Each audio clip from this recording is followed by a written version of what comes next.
Welcome to 99 TV. నేను Sai Sudha. Bulletin updates చూద్దాం. AP liquor scam లో తమ పార్టీ ఎంపీ మిథున్ రెడ్డికి సంబంధం లేదని వైసీపీ అధినేత జగన్ అన్నారు. లోక్సభ ఎంపీకి ఏపీతో ఏం సంబంధం ఉంటుందని ప్రశ్నించారు. ఈ స్కామ్ కు సంబంధించి ఒక్క ఫైల్ అయినా సీఎంఓకు వచ్చినట్లు చంద్రబాబు నిరూపించగలరా అని సవాల్ విసిరారు. లేని కేసులో కక్షపూరితంగా తమ పార్టీ నేతలను ప్రభుత్వ అధికారులను అరెస్టులు చేస్తున్నారని ఆరోపించారు. తప్పుడు కేసు పెట్టి రాజకీయ కక్షకు దిగడం నిజంగా ఎంత ఆశ్చర్యం కలిగించే విషయం అంటే ఇది. అసలు స్కామ్ ఎక్కడ జరిగింది అని నేను అడుగుతా ఉన్నా. అందరూ ఆలోచన చేయండి అని అడుగుతా ఉన్నా. నేను అడిగే ప్రశ్నలకు సమాధానం మీలో ప్రతి ఒక్కరూ కూడా ఆలోచన చేయమని కోరుతా ఉన్నా. నేను అడిగే ఈ ప్రతి ప్రశ్న మీ మనస్సాక్షిని మీరు అడగండి అని చెప్పి నేను అడుగుతా ఉన్నా. అసలు స్కామ్ ఎక్కడ జరిగింది అని అడుగుతా ఉన్నా.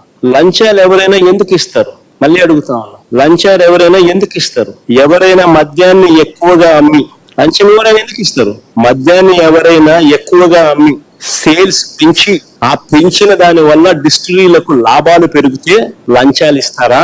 లేక సేల్స్ తగ్గిపోయి వాళ్ళు తక్కువగా అమ్మి ట్యాక్సుల రూపేణా వారి మీద బాధుడు బాధి దానివల్ల సేల్స్ తగ్గి దానివల్ల వాళ్ళకు రావాల్సిన లాభాలు తగ్గి అలా తగ్గితే ఎవరైనా లంచాలు ఇస్తారా?